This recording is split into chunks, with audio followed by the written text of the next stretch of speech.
feel like I'm a facilitator and a defender of a creative vision. You know, the times that I felt that I've been doing it best is when I'm helping the writer, you know, firstly and primarily, clarify and achieve their vision. All this opportunity comes up, you know, for early episodes once you've got to the end, you know, like, oh my God, we can put that back there, or we could, you know, hint at this, or we could, you know, we could tie that back to that, or we could, you know, blah, blah, blah. How I look at it is I go, what's the best version of this show that I can deliver in the time that I've got available? What's the best use of resources?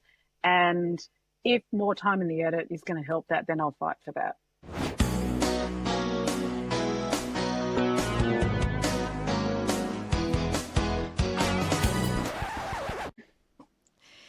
Imogen Banks, welcome to the podcast. Thank you, Julie. You produce some of the best television that's ever come out of Australia, including Fake, Offspring, RFDS and Safe Home, where we work together. One of the reasons I'm really excited to talk to you today is because when we worked together on Safe Home, with you producing and me as head of scripted at SBS, I learned so much from you about producing, especially about the post process. And I think it's really insightful. So I wanted to delve into that with you, what you do differently, because I think what we're really seeing is some of the results you get from the way that you approach it. But maybe we'll start with the big picture, the art of producing. In your opinion, what does a producer actually do?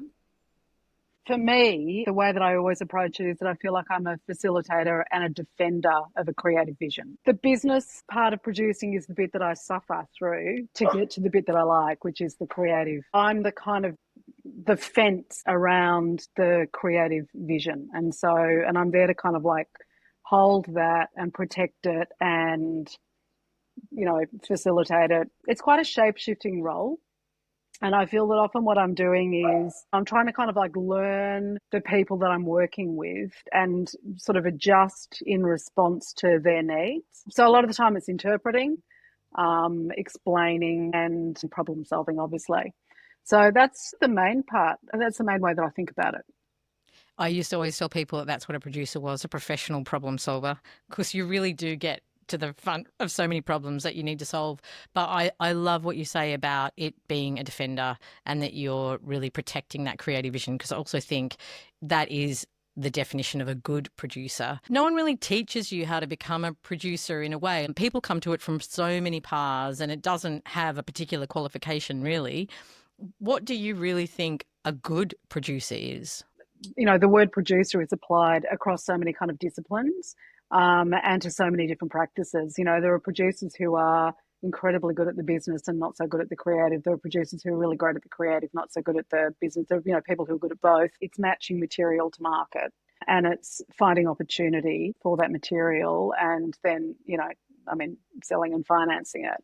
The times that I felt that I've been doing it best is when I'm helping the writer, firstly and primarily, clarify and achieve their vision. You need there to be kind of a really strong and clear creative vision, and you don't want it to be a committee. I mean, there's nothing worse than everything kind of getting flattened by, you know, the input of everybody. You know, in some ways you are this sort of, you know, this kind of fence and you're sort of like opening the gate for certain things and shutting a lot of others out. It's certainly something I've heard people comment about you as a producer, that you're an excellent communicator. So you know what information to pass where and how to keep that collective vision, but also make sure everyone's got the information. You know, it's nice to hear, and it's, you know, I'm sure that there are examples where I haven't been at all. But I think that a lot of the job, and this is what I realise the more that I do it, a lot of the job is actually just finding people that you communicate well with. So that's half the battle. It's just being really kind of careful about who you collaborate with, you know, and finding people who speak similar language to you, you know, and it's such a joy when you do find those people because the communication's easy. Who or what have you learnt the most from about how to produce? I feel like I learn on every single project. You know, I learned so much on Safe Home, you know, I learned so much on Fake. I mean, obviously the person that I learned a lot from was John Edwards. He was the person that I started producing with. I started my, you know, career with him, and I learned an enormous amount from working with him. Since I've had my own company, you learn from the people that you're working with. I've learned so much since starting Kindling. I think that has been the overwhelming great lesson on both Safe Home and Fake is I've really leant into the power of post on both of those productions, and I've loved it. I really want to get into that with you because I was blown away seeing how much you owned the post process. And in terms of that, defending the story, knowing what the story needed to get as strong as it could be, you Mm-hmm. absolutely drove that in a way I've never seen, and I don't feel that I did that as a producer. That's why it was just so spectacular to me. And I could see the difference it was making in deepening the story. But before we get there, you had a pretty spectacular run. You've got pretty amazing taste, and now you've got your own company. How do you pick what is right for Kindling to do? I think that the thing that I always look for in projects are somebody with something to say that I understand. It's got to be something that kind of I feel like I've got something to add. It's always about the writer having something that they want to say or they want to explore that crosses over with an interest that I have, and then that's always a fantastic place to start. Another thing I think is really strong in how you produce is how much you are loved by actors. Like when I was an actor, I often felt there was a bit of a disconnect with producers. And then when I was a producer, I could see that how scared the producers get of actors. But you and maybe Andy Walker, the other person in the industry who I think really are producers who are loved by actors. How do you do that? What's your approach to working with actors? I think that it's probably very evident that I care about the work and that I care about what is being delivered. So I guess there's a certain level of confidence that they're able to have that I'm going to kind of like look after the creative kind of core of the project. Um, and I'm not suggesting that I'm alone in that. There are a lot of people doing that. I respect actors, like I'm so aware of what it takes to, sort of strip yourself bare and do it on demand. So I guess they're the sort of basic things, like I care about the work, and I respect what they're doing and how vulnerable they need to be to do it well. Yeah, it's true. The further I get away from being an actor, the more respect I have for what an incredibly vulnerable and generous art form it is. Like you really do, as you say, you strip yourself bare to open up the heart of other people to see about a particular human experience. Yeah, with a whole bunch of kind of, slightly bored people watching you. Yeah, it's true. It's I'll true. do that. It's true. And I think you also realize, why actors need spaces like green rooms is because to hold that energy in their body and be able to deliver as they need to, they can't hold up that big machine and all those people standing around watching. They've got to be able to hold their energy. It's not about them being pandered to. It's about them being able to do their job at the time that they need to. Yeah. And it's about, I think the other thing is, something that I always really try very hard to do, and I don't always achieve it, but I try to do is to sort of put the show as an external thing. So it's like we're all working on our show. I think that as soon as you start getting that language of, like my show or, my thing or my, that's when it all starts to go a bit wrong. So I feel like, I'm always sort of trying to bring people in to kind of work on the show. So it's something that we're all examining together. It's not mine, it's not hers, it's not his, it's not, it's sort of it's everybody's, and I think that tends to just kind of relax people. And give them ownership as well. Yeah, yeah. Is there a particular part of the producing life cycle that you enjoy the most? I love development. I love it. I Yeah. really love it. I just, I love the ideas bit. I love the chatting about why I'm never happier than in a story room with a group of great brains. I love it. And I actually really love post now as well. I mean, I always enjoyed the edit. I come from commercial television. I come from that model where you get like one producer screening, one network screening off. It was locked. It's sort of into the next process. And so you had to be really kind of like fast in your processing. You were sort of writing notes as you were watching it for the first ever time. And that was your one shot, it kind of giving feedback. So I really enjoy the kind of plastic nature of it. And I went to art school and studied sculpture. I didn't last the full distance, but anyway, I did a couple of years of that. And I think kind of in form or something, and I sort of think in shapes, and that's what the editor liked for me. It's sort of shape. It's like shapes, and it's sort of finding the right shape. Yeah, that's so true. They both are sculptural experiences. Let's talk about the post process and what I experienced with you on Safe Home. And just for full disclosure, it was a situation where, I was in that rhythm as commissioner where I was, waiting for that post path and wanting to see those cuts. There's always an anxiety around that. And it was the right decision. You held me back. You really took control of it in a very calm way. And you just said, we're not ready yet. And then when I came in, it was quite a way into the post process. And then it was a first cut, and then it was a second cut, and then it was a third cut. Can you talk through that approach? Because I never felt unconfident. I always knew that you were going to deliver. So you were managing me in a really effective way where it wasn't going to threaten anything down the line that I knew I had to deliver on. But you really shaped it, molded it to what it needed to be for that project. No, that's really kind of interesting to hear from your perspective. I think that it's that defending thing. My thing as a producer is that processes have to be kind of flexible. You've got to kind of like look at what's necessary for that group of people. There are some real dates that you've got to hit, and obviously you're always sort of working to hit those. But I think that for me with Safe Home, it's a four-parter, it's a really complicated way of telling a story, 4 parts. We had an amazing team on that, but there was a lot of inexperience in the sense that, people who'd been chipping away and sort of building careers in short film, but they hadn't done television. So there was some learning that sort of needed to happen and some patience, that I needed to have, and that the show's absolutely here. Like, there's a fantastic episode of television or a series here, but it needs more thought and it needs more time, and we need to kind of find the sort of the screen language, and it really was very much about letting people have access to the sort of interior spaces of the characters to kind of allow an audience to engage emotionally with the storytelling. I mean, the same thing happened with Fake, and that wasn't because of inexperience. That was just because of the sort of the subtlety of the storytelling, the experience of being inside a sort of a, psychological kind of dilemma. And that's the power of the edit, that if you've got the time and the ideas, you can kind of impact the way that the story's landing hugely.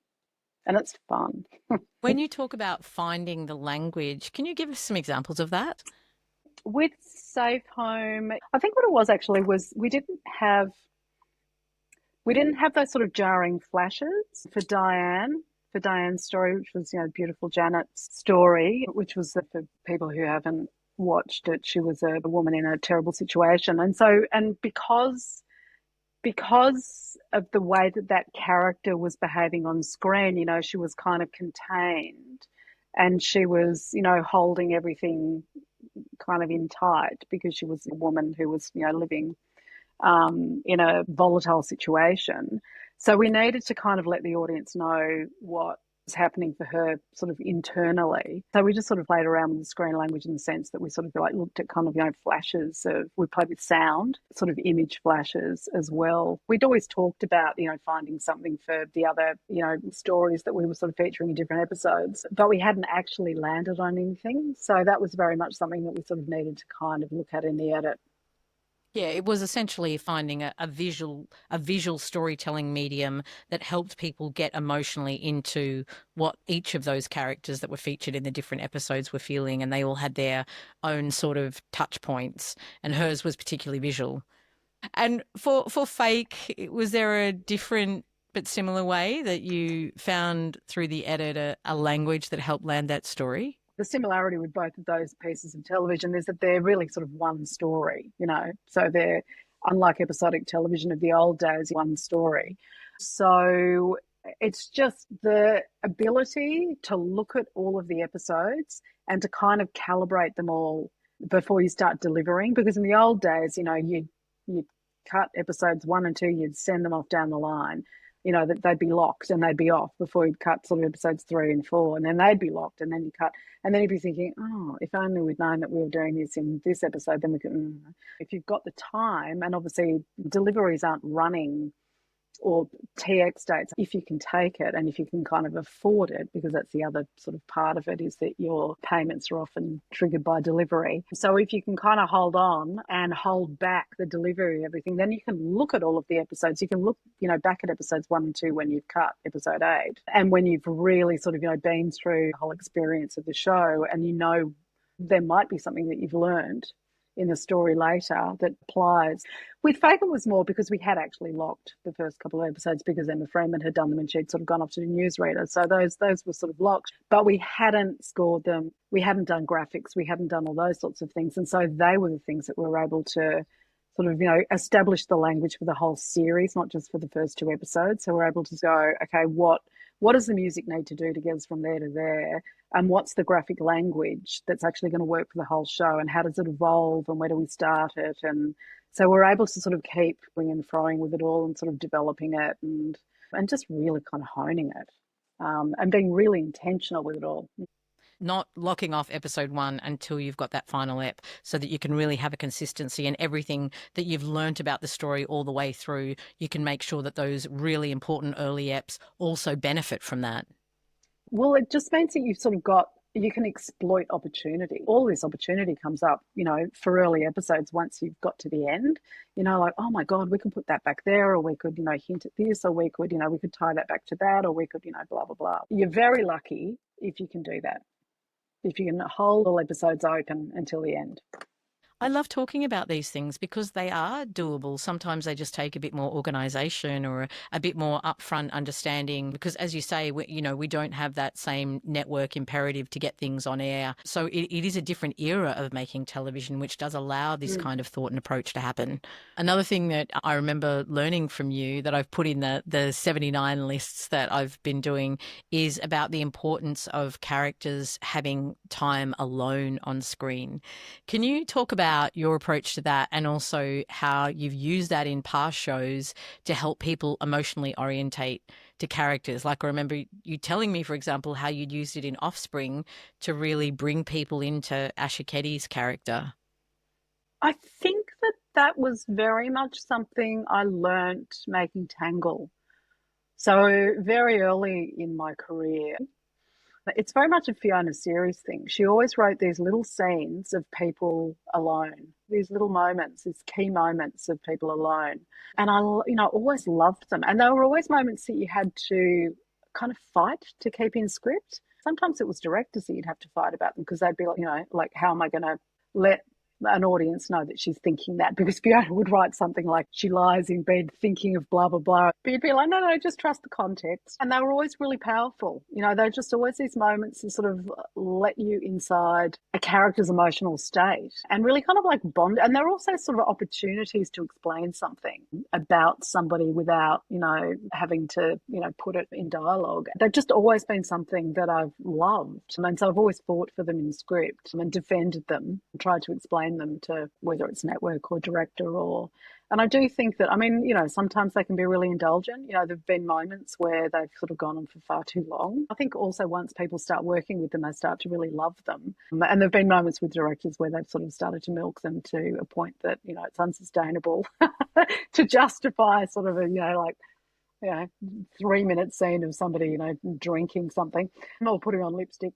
But I think that they can offer great insight into somebody's emotional state and bond an audience to character. Yeah, that's absolutely. And I think part of that is also the great work you do in helping create a point of view. Like with your stories that you produce, it always feels like you know exactly whose point of view the story is in at any one moment. Are you conscious about that? Yeah, again, I think that's something I learned. You pick up things along the way, and obviously it started a bit in Tangle with writers like Fiona, but then it was a real Offspring thing. That was such a point of view heavy show, and if Nina was in this scene, then it needed to be her point of view of that scene. And it was just sort of remarkable to me over the sort of years of producing that show, how many times I had to argue that point, and how a lot of the time, not every time, but a lot of the time you'd sort of have a new director come onto that show, and that would always be the hardest thing to explain, or a new editor often, that you'd get into a first cut of an episode and Nina would not be there. she'd sort of be absent. And when the scenes were cut democratically, it just wasn't Offspring. It was, it was a completely different show. So I learned so much about point of view making that. Can you talk about technically what that looks like? It's you're coming back to that Asher Keddie character at key moments, or are there other technical applications that you can use to give an example of how you kept that in her point of view? A dinner party. I mean, dinner parties were always sort of a classic. There'd be like 8 characters in a scene. The poor director would have, 15 minutes to shoot it. And there'd be all of these, moments that would need to be kind of clocked. You could never kind of go cut between, say, Jimmy and Billy, Geraldine. Blah, blah, blah. You'd always have to make sure that you were cutting to Nina watching. You'd always need to know what Nina was thinking about what was being said by Billy to Jimmy or what was being said by Geraldine. So it's very much about sort of making sure that you're watching Nina, watching things happen, or you're watching the characters from Nana's point of view. It really did deliver on that emotional connection. I think it's a really sort of simple but highly effective tool in the edit. We're talking about the picture edit there, but are there other specific approaches that you found really effective as you go down the line through sound, visual effects that similarly help that emotional orientation to the story? I mean, I think sound's a really interesting one. Music's always really complicated, It can create an environment of a sort of an interior environment, or it can be describing what's on scene. And I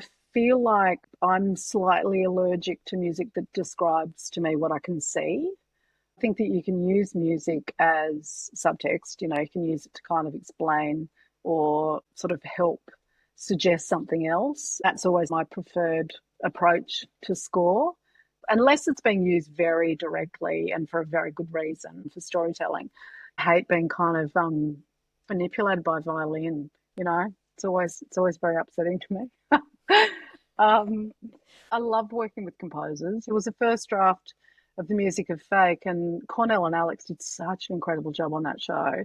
But the first draft of the music, it was like, no, it's telling me too much. It's telling me too much. And I get really kind of, Cornell was like, yeah, I think you're right. And sort of off he went. And then they sort of started kind of getting really excited about different ideas and different instrumentation and sort of ways to find their way into Bertie's point of view and sort of help us kind of understand emotionally, where she was at. And then we used score to very much create an environment that spoke to Bertie's psychological states, not spaces. What kind of conversations then are you having with the composer in those early meetings? You're kind of talking about the script, really. The conversations that I'm having with them are about script. So it's sort of listening to what they're reading and how they're kind of interpreting it, what they're thinking, sort of what they're thinking in terms of instrumentation, all of those kinds of things. Obviously, they're also talking to the director.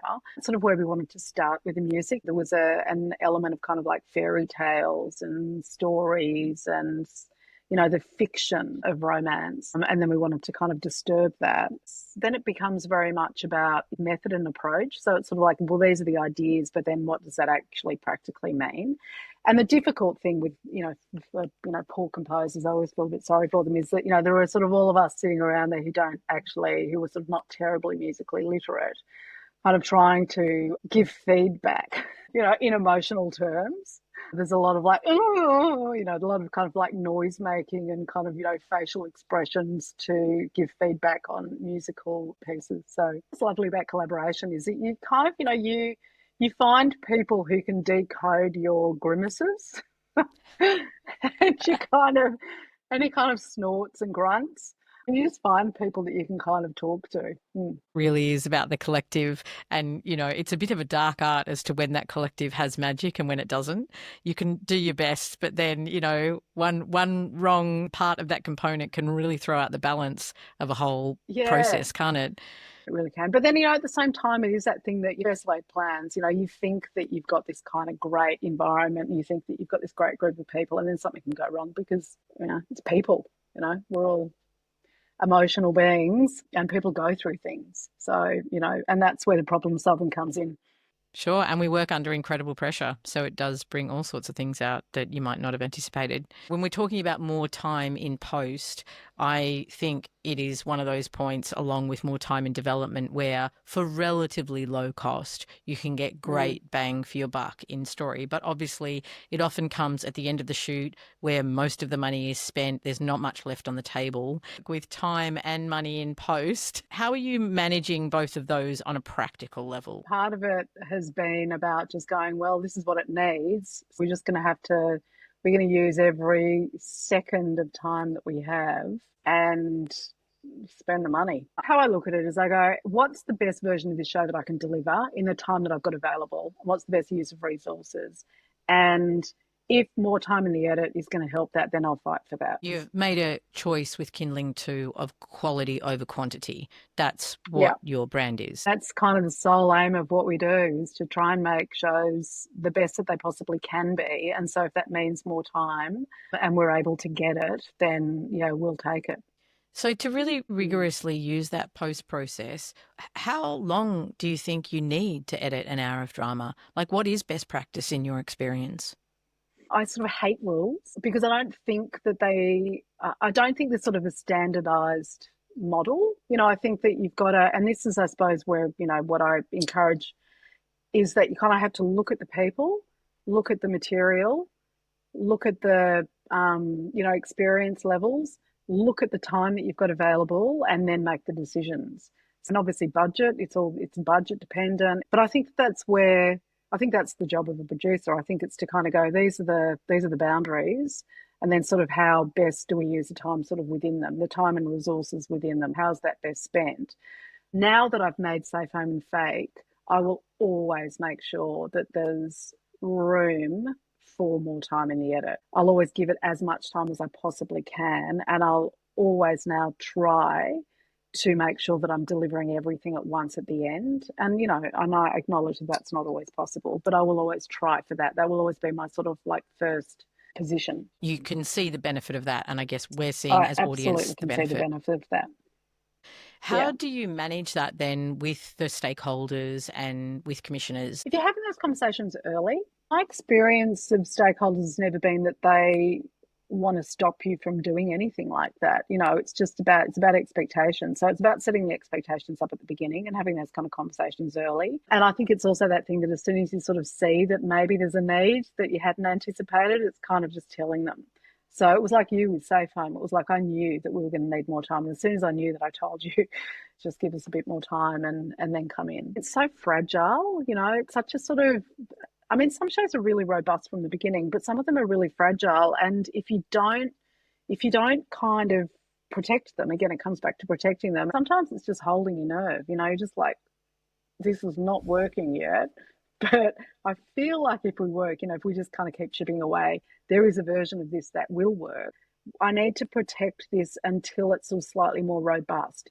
And then we can get everybody in to give their thoughts. I think you're right. I think it is particularly on some projects, it is a fragile process. And what I'm hearing and what you're saying too is that you have a flexibility of thinking, which I think in our art form can be quite hard because, there can be hard deadlines and timeframes and things. But, this is something I do think we have capability to do, particularly in development and in post, is to listen more closely to the project. What does that project need? And, it's not about throwing good money after bad when something's not getting there, but when you know that the craft bones are there, sometimes time is that magic ingredient to keep bringing it out.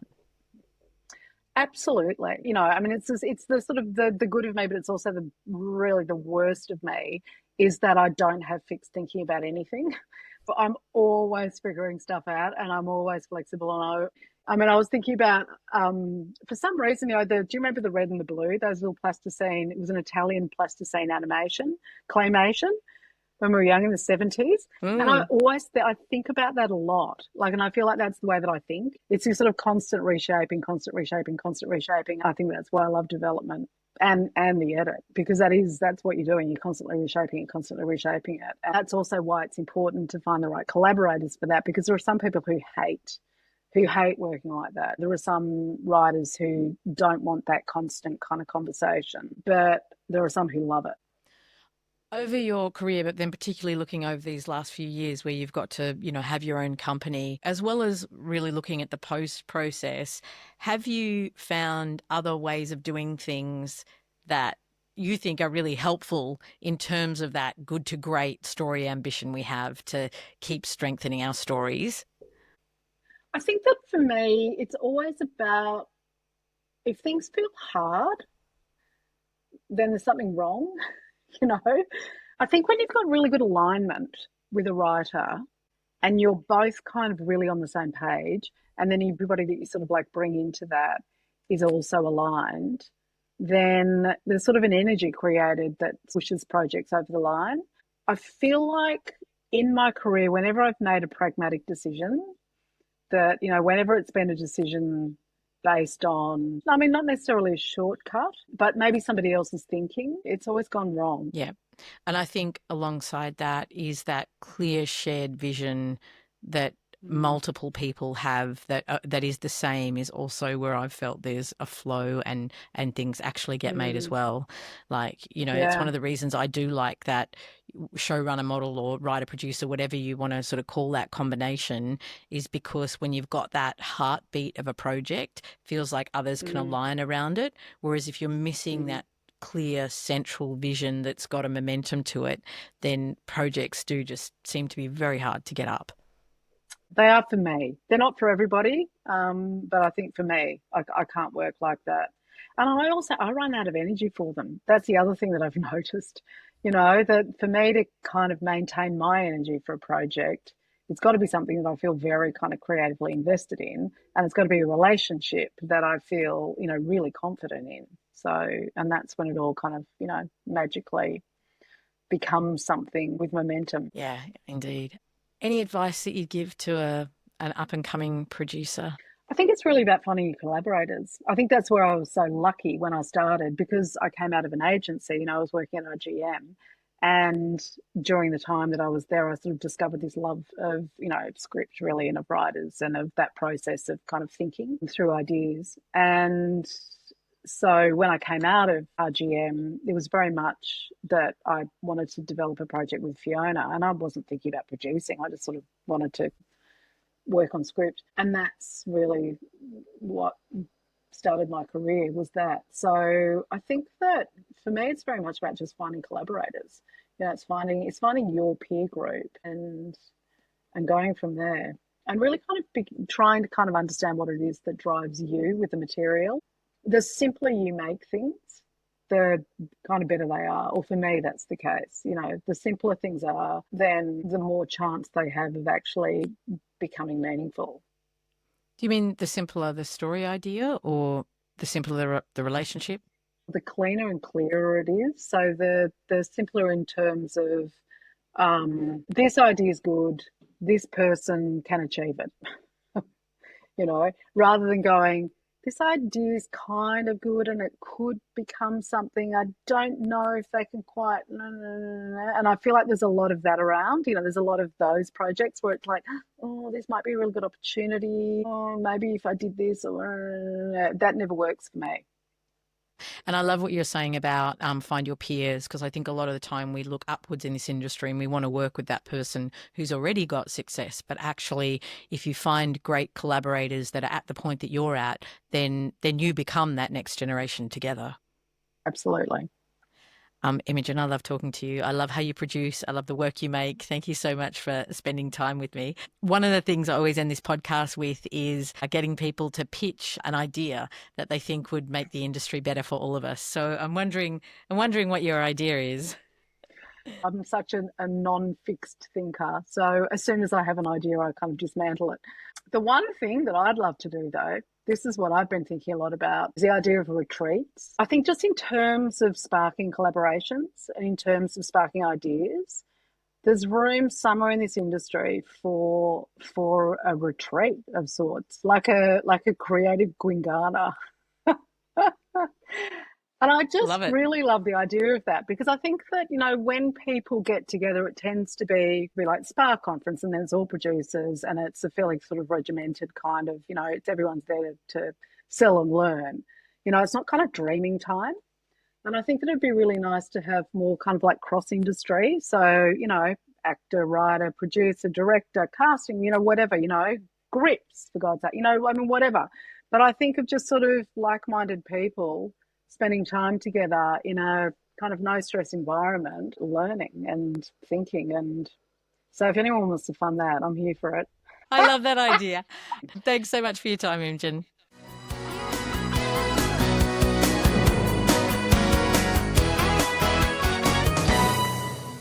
We Interrupt This broadcast is recorded on the unceded lands of the Bunurong people of the Kulin Nation and the Kaurna people of the Adelaide Plains, and we acknowledge them as the traditional custodians and first storytellers of these regions.